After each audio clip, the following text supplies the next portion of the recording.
प्रिय दर्शकों और श्रोताओं, जय सिया राम, जय श्री कृष्णा। श्रावण मास के शुक्ल पक्ष की तीज अर्थात तृतीया तिथि आती है। श्रावण शुक्ला तीज। तीज माता व्रत से दाम्पत्य जीवन सुख शांति बनती है। सावन का महीना एक अजीब सी मस्ती और उमंग लेकर आता है। तो आइए श्रावणी तीज का जो त्योहार है उसके बारे में शास्त्र सम्मत प्रासंगिक सार गर्भित प्रमाणिक जो प्रसंग है वह सुनते हैं, श्रवण करते हैं। तो चारों ओर हरियाली की जो चादर सी बिखर जाती है उसे देखकर सबका मन झूम उठता है। ऐसे ही सावन के सुहावने मौसम में आता है तीज का त्योहार। श्रावण मास के शुक्ल पक्ष की तृतीया को श्रावणी तीज कहते हैं। उत्तर भारत में यह हरियाली तीज के नाम से भी जानी जाती है। सावन के महीने में तीज, नाग पंचमी, सावन के सोमवार जैसे उत्साह पूर्वक मनाए जाते हैं। धार्मिक मान्यता के अनुसार माता पार्वती ने भगवान शिव को पति रूप में पाने के लिए इस व्रत का पालन किया था। परिणाम स्वरूप भगवान शिव ने उनके तप से प्रसन्न होकर उन्हें पत्नी रूप में स्वीकार किया। माना जाता है कि श्रावण शुक्ल तृतीया के दिन माता पार्वती ने 100 वर्षों के तप उपरांत भगवान शिव को पति रूप में पाया था। इसी मान्यता के अनुसार स्त्रियां माता पार्वती का पूजन करती हैं। तीज पर मेहंदी लगाने, चूड़ियां पहनने, झूले झूलने तथा लोक गीतों को गाने का विशेष महत्व है। तीज के त्योहार वाले दिन खुले स्थानों पर बड़े बड़े वृक्षों की शाखाओं पर, घर की छतों की कड़ों या बरामदों में कड़ों में झूले लगाए जाते हैं जिन पर स्त्रियां झूला झूलती है। हरियाली तीज के दिन अनेक स्थानों पर मेलों का भी आयोजन किया जाता है।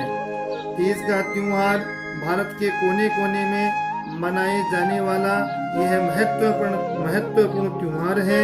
यह त्योहार भारत के उत्तरी क्षेत्र में हर्ष और उल्लास से मनाया जाता है।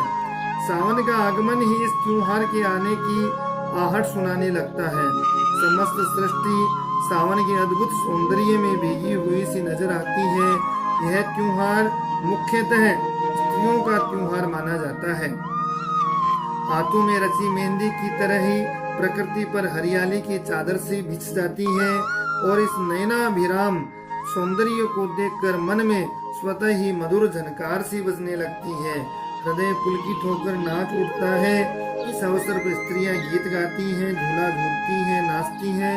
इस समय वर्षा ऋतु की बौछारें प्रकृति को पूर्ण रूप से भिगो देती हैं। सावन की तीज में महिलाएं व्रत रखती हैं। इस व्रत को अविवाहित कन्याएं योग्य वर को पाने के लिए करती हैं तथा विवाहित महिलाएं अपने सुखी दाम्पत्य की चाहत के लिए करती हैं। राजस्थान के लोगों के लिए त्योहार ही जीवन का सार है। राजस्थान में जिन कन्याओं की सगाई हो गई होती है उन्हें अपने होने वाले सास ससुर से एक दिन पहले ही सिंजारा पर ही भेंट मिल जाती है। इस भेंट को स्थानीय भाषा में सिंजारा कहते हैं। सिंजारा में अनेक वस्तुएं होती हैं जैसे मेहंदी, लाख की चूड़ियां, लहरिया नामक विशेष वेशभूषा जिसे बांधकर रंगा जाता है तथा एक मिष्ठान जिसे घेवर कहते हैं। इसमें अनेक भेंट वस्तुएं होती हैं जिसमें वस्त्र, मिष्ठान होते हैं। इसे माएं अपनी विवाहित पुत्री को भी बेचती हैं। पूजा के बाद इसे सास को सुपुर्द कर दिया जाता है। राजस्थान में नवविवाहिता युवतियों को सावन में ससुराल से मायका बुला लेने की भी परंपरा है। श्रावण के शुक्ल पक्ष की ये तीज जो है हरियाली तीज, इस दिन है जो पुरानी बात है कि तीज त्योहार बावड़ी ले डूबी गणगौर अर्थात हरियाली तीज के आगमन के साथ ही त्योहार आरंभ हो जाते हैं। और इसी दिन ऐसा कहा जाता है कि गोरा विरह अग्नि में तपकर शिव से मिली थी। इसी व्रत का दूसरा नाम सुकृत तृतीया भी है। भगवान कृष्ण ने भी अपनी बहन सुभद्रा को इस व्रत का बहुत महत्व बताया था। हरियाली तीज पर गाँव में और शहरों में भी जो मेला भरता है और झूले झूलने का राजस्थान में प्रचलन है। इस प्रकार से सावनी तीज का बड़ा महत्व है और आनंद और हर्ष और उल्लास से और मिट्टी की सौंधी महक के साथ हरियाली चारों ओर अपने पंख फैला देती है। इसी हरियाली वातावरण में जो है गली मोहल्ले की महिलाएं एकत्रित होकर के सावन की भीगी रातों की लहरियों और इस प्रकार से गीत गाती हुई और गांव के चौपालों पर और अनेक प्रकार से इसका आनंद लेती है। और क्यों न हो, यही तो भारतीय संस्कृति है, यही तो राजस्थानी संस्कृति है। तो संस्कृति से ही धर्म है, धर्म है वही पर्व और त्योहार है, पर्व और त्योहार है वही प्रेम है। और जहाँ प्रेम है वहाँ पर सब कुछ अपने आप ही मिलता है।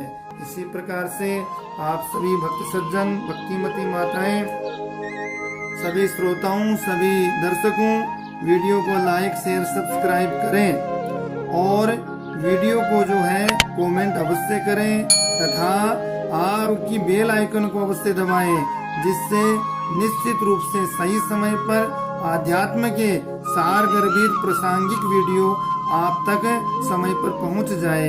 जय सिया राम, जय श्री कृष्णा।